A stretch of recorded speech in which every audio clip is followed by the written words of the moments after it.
oportunidad estarás escuchando la lectura del libro Fundamentos, escrito por el hermano Gino Gianfrancesco. El audiolibro estará dividido en 7 audios que corresponden a las 7 partes en que está organizado su contenido.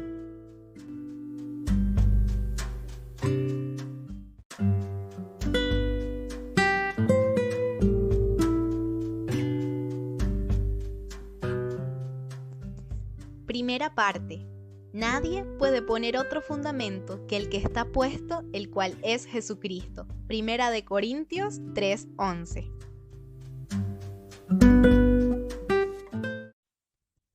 Punto número 1. Identificando prioridades.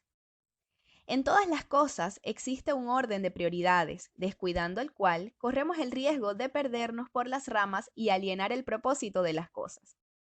Las cosas verdaderamente importantes no han sido dejadas a nuestro capricho. Decimos con esto que las consecuencias de nuestras elecciones a las que nos abocamos pesarán sobre nuestra cabeza y la de aquellos bajo nuestro radio de influencia, con un peso ineludible.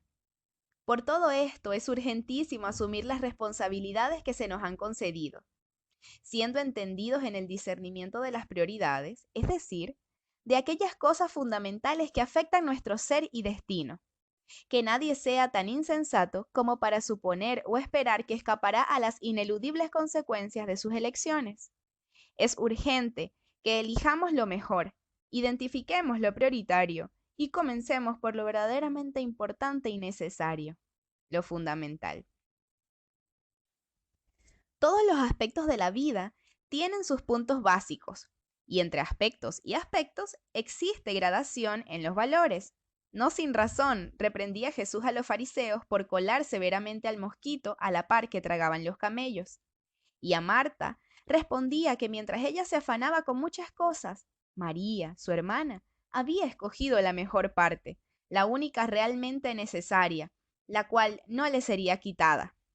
Y entonces, a todos nosotros, enseña a buscar primeramente el reino de Dios y su justicia, abocado a la cual el apóstol Pablo, como perito arquitecto, coloca el fundamento indispensable, comenzando por aquello que provoca la salvación del hombre para la gloria de Dios, y nos señala al Hijo de Dios, Señor y Salvador, muerto por nuestros pecados y resucitado. Todas las disciplinas son ramificaciones graduadas del gran tronco de la realidad, y ésta encuentra su sustento y significado solamente en Dios. Por Él fue creado todo y para Él. Por lo tanto, atender a su revelación es lo más sabio que podríamos hacer. Dios se ha revelado mediante Jesucristo. Lo que hoy gozamos con inmensa gratitud o lo que sufrimos como pesada carga es resultado de lo que ayer apenas parecía una simple idea, una mera actitud. Y la historia ha rodado desde allí con todas sus cumbres y sus profundos valles como resultado del espíritu de ideas y de las acciones del pasado. La mediocridad de la indiferencia, la cobardía ante el compromiso, la ceguera del egoísmo cómodo y pasajero son culpables del sufrimiento y la miseria de muchos. Cosas que por la santa justicia de Dios caerán tarde o temprano sobre las hediondas fauces de los responsables. A cada uno su porción. Ningún hombre escapará de sí mismo, pero también los errores de los atarantados y de los delirios de los falsos mesías han hundido a la humanidad más y más en el dolor, la corrupción y la muerte. Necesitamos, por lo tanto, volvernos a la revelación. Es prioritario. Sí, debemos volver a Dios por Jesucristo. Debemos ir directamente al grano y comenzar por el núcleo. Remendar las apariencias no hará sino engañarnos más. El hombre está caído y es perverso, necesita regeneración, necesita a Cristo, necesita el vigor auténtico del auténtico evangelio, necesita vivir por el Espíritu de Cristo y conocer a Dios. Entonces amará y amando se realizará. Pero para amar se necesita más que leyes y constituciones, más que buenas intenciones, pues el querer el bien está en el hombre, pero no el hacerlo. Por eso se frustran sus más nobles propósitos y se corrompen sus conquistas. El hombre necesita una resurrección, ayuda divina y sobrenatural. Necesita a Cristo, el Hijo de Dios, resucitado en la historia, vivo hoy y vivificante. Es allí pues el fundamento.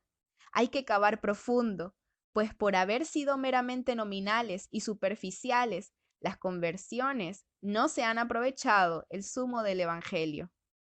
Cuánto lo necesitamos, pero qué máscara deforme hemos presentado. Punto número 2. El fundamento puesto. Porque nadie puede poner otro fundamento que el que está puesto, el cual es Jesucristo. Primera de Corintios 3:11. Esto escribía Pablo. Ahora bien, ¿qué es un fundamento? Es algo sobre lo cual se puede descansar y edificar con seguridad. Algo que resiste el peso y que sostiene. Algo sin lo cual las cosas se corrompen desde abajo. Bonito nombre y exacto, dado pues por Pablo a Jesucristo. Fundamento. Fundamento es el principio indispensable y para nosotros los hombres no puede ser menos que Dios ni menos que hombre. Dios para sostenerlo y significarlo todo, y hombre para asimilarlo y realizarnos. Debemos pues considerar a Jesucristo, la luz de los hombres, el camino, la verdad y la vida, la resurrección. Al considerar a Jesucristo como nuestro fundamento, contemplamos en él su persona, su obra, su doctrina, todo, claro está, indisolublemente ligado. Aprovecharía menos la consideración de su mera doctrina si no la consideráramos respaldada por su obra, y de igual manera perderíamos lo substancial de su obra si no la consideráramos en el perfecto marco de la identidad de su persona auténtica e histórica, teoantrópica. Así que consideraremos la revelación divina fundamental en la persona, obra y doctrina de Jesucristo. Sí, porque entre los hombres, ¿quién ha habido como él? No se levantará filósofo, ni visionario, ni héroe, ni moralista, ni político, ni mariscal, que pueda compararse con él en cuanto a excelencia y en cuanto a frutos beneficiosos para la humanidad. Y si algo bueno tenemos de los hombres en la tierra, podríamos rastrear sus raíces y encontrarlo en Jesucristo. Trátese de amor, justicia, libertad, belleza, dignidad, verdad. Conocerle verdaderamente es, pues, la indagación prioritaria, conocerle personalmente y cómo encaró su obra y en qué fundamentalmente ha consistido esta, quién es, qué hizo y qué hace. Aprendamos también de él. ¿Cómo podríamos colaborar eficazmente en su tarea? Eficazmente. Es palabra clave aquí, pues cuánta basura hemos servido falsamente en su nombre, sin su espíritu. Oh, que podamos con su ayuda comprender su obra y colaborar con ella. ¿Cuál es su obra fundamental? ¿Cuál también la doctrina y enseñanza de su sublime persona? ¿Cómo podríamos empezar a recoger las primeras migajas de sus rudimentos y hallar su correcta aplicación en él para todo? A estas alturas, ¿cuántos descubrimos desengañados lo desdibujado de nuestro cristianismo? Que aún no hemos bebido lo mejor de las aguas vivas, que hemos estado por mucho tiempo adormecidos y como embriagados, porque ¿quién participa realmente de su intención y de su método? En su luz nos descubrimos como una multitud de traidores. Punto número 3. La persona. Conocer quién sea la persona de Jesucristo es absolutamente fundamental, pues si no era Dios verdadero, ¿cómo entonces iba a revelarlo? ¿Y cómo entonces sería justo su sacrificio por las ofensas a Dios? Pues ya que Él fue el Señor, el ofendido, y suyo el perdón, entonces el precio del perdón, el sacrificio, corresponde al que perdona. He allí su amor. No corresponde justamente el sacrificio del perdón a un tercero no injuriado ni injuriador, mas corresponde, cual amor, a la abnegación del injuriado, el cual es Dios. Fue Dios quien cargó con los platos rotos y la deuda. Fue Él quien por amor y en su gran paciencia para ser justo, tuvo que tomar sobre sí mismo el castigo de su justa ira, lo cual fue la expiación. Perdonar sin sacrificio, es decir, sin la satisfacción del pecado, sería injusto y libraría el universo a la anarquía. La justicia debía ser mantenida y la satisfacción hecha, lo cual tan solo podía hacerse de dos maneras. Una, con el justo castigo del culpable. Otra, con el sacrificio del inocente injuriado, no de un tercero, pues sería injusticia contra ese tercero. En el conflicto entre Dios y el hombre no puede mediar un tercero. O por pecar el hombre, entonces el hombre debe morir, lo cual es perfectamente justo. O si no, Dios debe hacerse hombre, ser tentado, resultar victorioso e inocente y entonces, con el sacrificio de sí mismo, satisfacer las exigencias de la justicia, muriendo como legítimo sustituto del hombre pecador. Lo más noble fue que Dios mismo, el injuriado, aceptó ser sustituto y se humilló por amor, mas tomó el sacrificio como carga propia en honor a su dignidad. Su sacrificio mantuvo su dignidad y su autoridad. Desechar el hombre tal sacrificio significa la más horrenda injuria, pues afrenta directamente lo más sacro del corazón divino, su espíritu de gracia. Así pues, que la persona del sacrificio perfecto no podía ser menos que Dios mismo. Jesús mismo declaró la importancia de reconocer correctamente su persona. Perdonar sin sacrificio hubiera sido hollar su propia dignidad y el honor de su naturaleza inmutable. Además, hubiera sido abdicar del gobierno de su creación, hubiera sido casi como dejar de ser Dios, la suprema autoridad. Pero que Dios es la suprema autoridad es una realidad inmutable, inconmovible e ineludible. Es la realidad misma. Otra cosa no sería realidad. Jesús, pues, para llevar a cabo su obra de reconciliación de todas las cosas, y su obra debe realizar en su plenitud a todas ellas. Debe, pues, revelarnos a la deidad y requerir que sea reconocida la identidad auténtica de su persona. Sin tal reconocimiento no puede el hombre colocarse en el fundamento de salvación, pues fuera de éste quedaría librado a su propia locura, al delirio de su caída y a la acción de la muerte destructora y denigrante. Urge, pues, conocer espiritualmente a Jesús y así identificarlo. Él mismo, cuando preguntó a sus discípulos acerca de quién decían los hombres que era él, y cuando escuchó de Pedro la confesión, tú eres el Cristo, el Hijo del Dios viviente, entonces añadió que sobre esa roca edificaría a su iglesia. Pedro fue hecho una piedra para ser edificado sobre Cristo, cuando dando gracias a una revelación del Padre conoció y confesó a Jesús como el Cristo y como el Hijo del Dios viviente. Mateo 16, 13 al 18. Nadie podrá ser edificado sin esta misma confesión revelada que salió de los labios de Pedro respecto de Jesús, a saber, que Jesús es el Cristo, el Hijo del Dios viviente. ¿Quién es, pues, el Cristo? ¿Quién es el Hijo del Dios viviente? ¿Qué naturalezas hay en él? Cuando preguntó ahora qué, es porque se pregunta por su naturaleza divina y por su naturaleza humana. Sus naturalezas, la divina y la humana, son los dos irreductibles que de su único quién, la persona. La categoría de naturaleza difiere de la categoría de persona. La naturaleza es un qué, la persona es un quién. La naturaleza o las naturalezas de la persona, esos son el qué del quién. En el único caso del quién de Jesucristo, un quién único, este es el Verbo de Dios hecho carne. En cuanto a verbo divino, participa de la naturaleza divina. Es la palabra y la sabiduría divina, la imagen del Dios invisible, es decir, del Padre.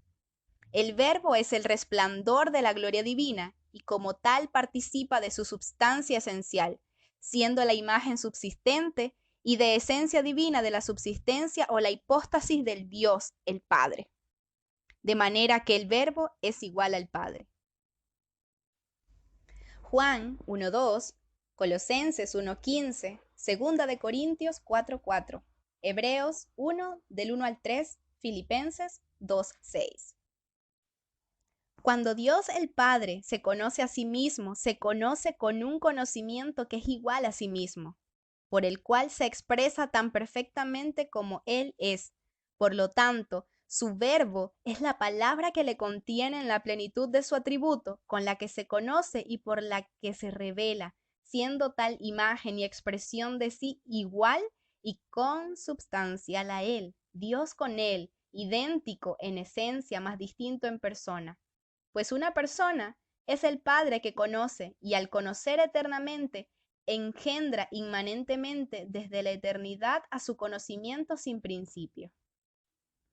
Otra persona es, pues, el conocimiento del Padre, que es el de este invisible, la imagen, subsistente, cual perfecta reproducción personal, persona igual en la misma esencia divina, conocimiento perfectísimo de Dios que subsistiendo en la esencia divina como tal, es el verbo que acompaña desde la eternidad al Padre que con Él se conoce y por Él se expresa. Sí, este conocimiento que Dios tiene de la plenitud de sí y de todas las cosas es la persona del verbo que le está próxima. Sí, delante de sí, como es la pantalla en su mente, a quien el Padre participa el todo de su naturaleza substancial y esencialmente divina. Este verbo es, pues, el Hijo del Dios viviente, con quien el Padre participa en un amor común, que es tan divinamente grande y pleno, que al expirarse es tan pleno como sí mismo, tan pleno como el Padre y el Hijo que se conocen y aman, dándose mutuamente y totalmente, de manera que ese divino amor que procede del Padre y es correspondido por el Hijo, es idéntico en naturaleza a la divinidad, pues subsiste cual el amor mismo de esta divinidad en cuanto expirado, y expirado a plenitud de Dios, y cual Dios mismo que se da y es por lo tanto la persona subsistente del Espíritu Santo, copartícipe con el Padre y el Hijo de la única esencia divina así constituida desde la eternidad sin principio, siendo pues Dios uno solo, el Padre, el Hijo y el Espíritu Santo. Ahora bien, aquel verbo de Dios, el unigénito del Padre, el Hijo, se hizo carne, semejante a los hombres. Juan 1:14, Filipenses 2:7. Idéntico también a nosotros en naturaleza, y tentado en todo conforme a nuestra semejanza, pero sin pecado. Hebreos 4:15. Pues, al contrario de nosotros, venció al pecado en la carne y lo condenó. Romanos 8:3. Sin permitir que el príncipe de este mundo, el maligno, tuviese nada en él, y así entonces lo juzgó. Juan 14:30, 16:11, 12:31.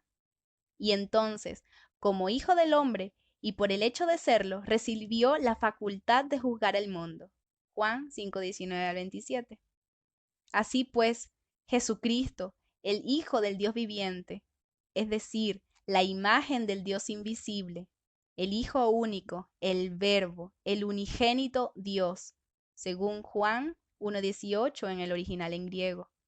Es en cuanto a verbo, Dios, y en cuanto a verbo encarnado desde el vientre de la Virgen María, hombre verdadero. Sí, con espíritu, alma y cuerpo absolutamente humanos. Hombre, además lleno del Espíritu Santo. Hechos 10:38. Por lo tanto, Salvador y Redentor, Maestro y revelación, abogado y juez, Señor y Rey. Esta es la persona, Jesucristo el Señor. Punto número 4. La obra.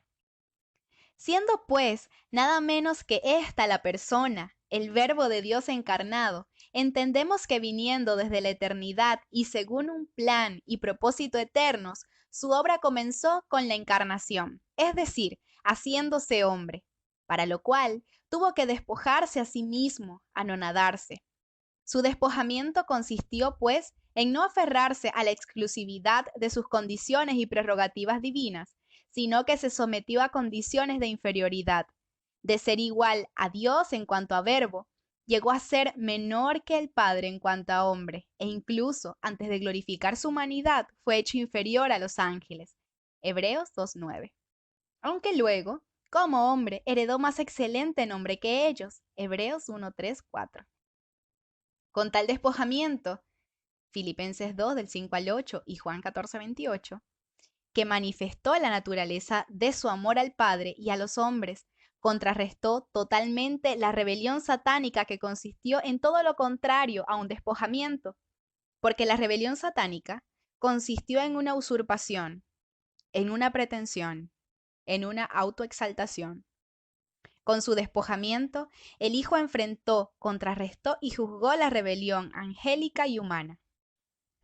Con su encarnación se sometió a las pruebas humanas, pero fue obediente al Padre hasta la muerte, con lo cual venció en humanidad y para la humanidad que le asimile al pecado en la carne.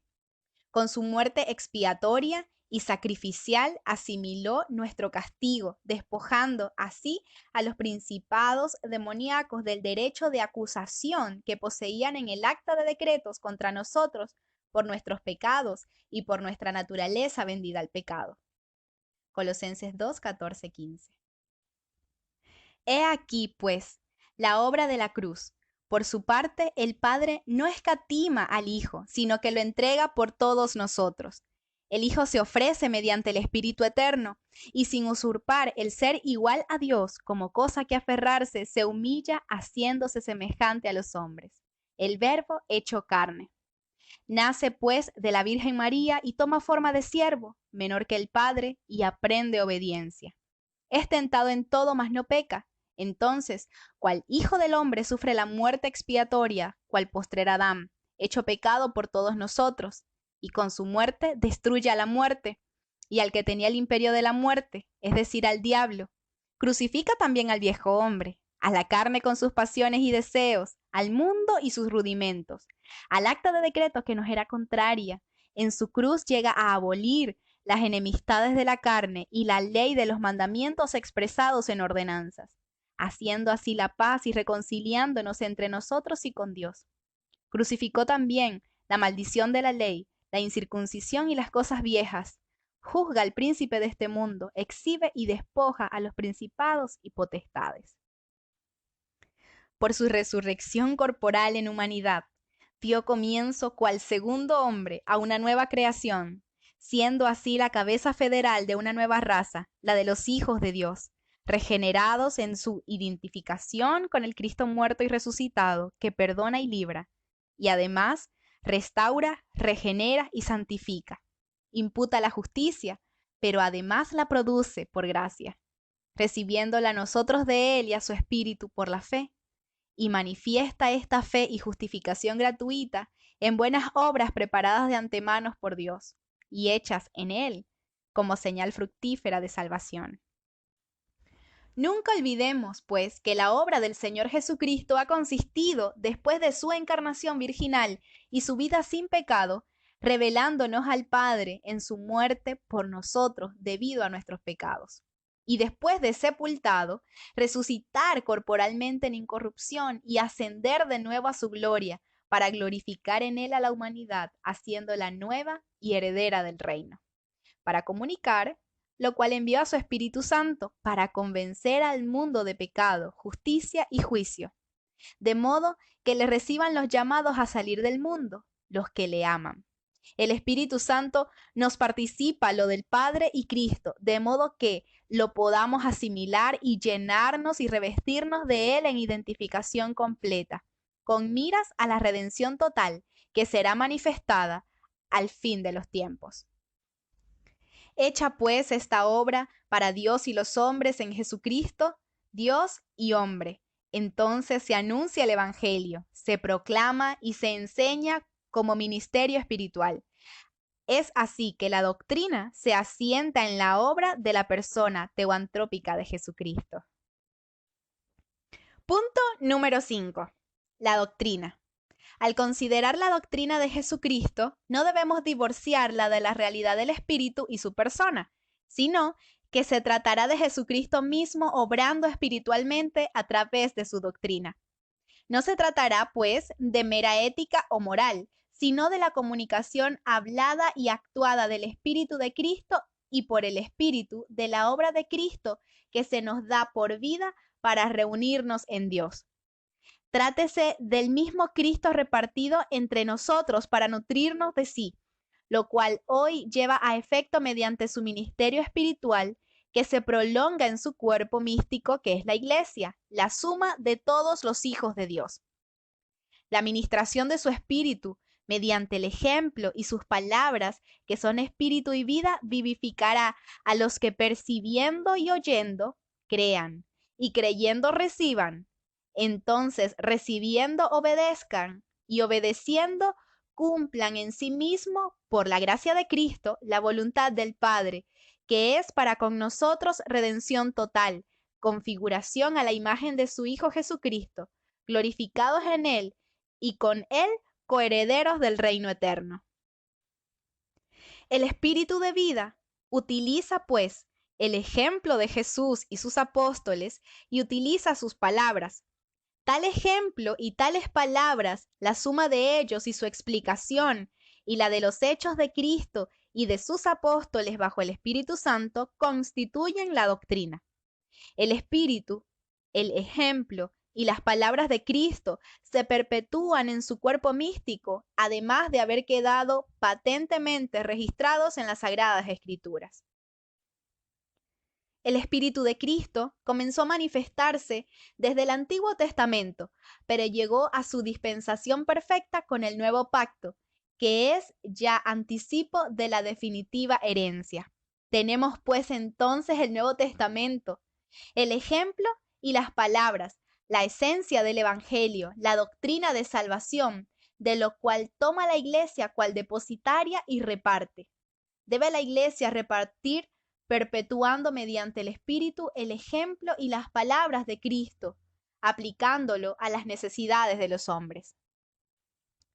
Al repartir, la Iglesia debe también tener discernimiento en el Espíritu para edificar eficazmente atendiendo a las prioridades y comenzando también en la enseñanza de la doctrina de Cristo, por los fundamentos y rudimentos básicos de ellas, sin los cuales nada se puede construir. Jesús comenzó su enseñanza pública con el anuncio de arrepentíos, porque el reino de los cielos se ha acercado. El tiempo se ha cumplido y el reino de Dios se ha acercado. Arrepentíos y creed en el Evangelio. Mateo 4:17, Marcos 1:15. Esto mismo fue lo que ordenó a sus apóstoles predicar. Así está escrito, y así fue necesario que el Cristo padeciese y resucitase de los muertos al tercer día, y que se predicase en su nombre el arrepentimiento y el perdón de pecados en todas las naciones, comenzando desde Jerusalén. Lucas 24, 46, 47. Debían ser, pues, testigos de su persona y obra, y portadores de su espíritu, reproductores en él de su ejemplo y predicadores de su doctrina. Pablo comenzó también con aquello de la muerte y resurrección de Cristo. Primera de Corintios 15, 3, 4. En la carta neotestamentaria a los hebreos se nos enumera aquello que constituía los rudimentos de la doctrina de Cristo. Sí, los primeros rudimentos de las palabras de Dios, el fundamento, lo cual es arrepentimiento de obras muertas, fe en Dios, doctrina de bautismo, imposición de manos, resurrección de muertos y juicio eterno, a lo cual volveremos Dios mediante más detenidamente, no sin antes reconsiderar los puntos sobresalientes de la gesta de Cristo, como quedan señalados típicamente en las fiestas solemnes de Israel, sombra de Cristo.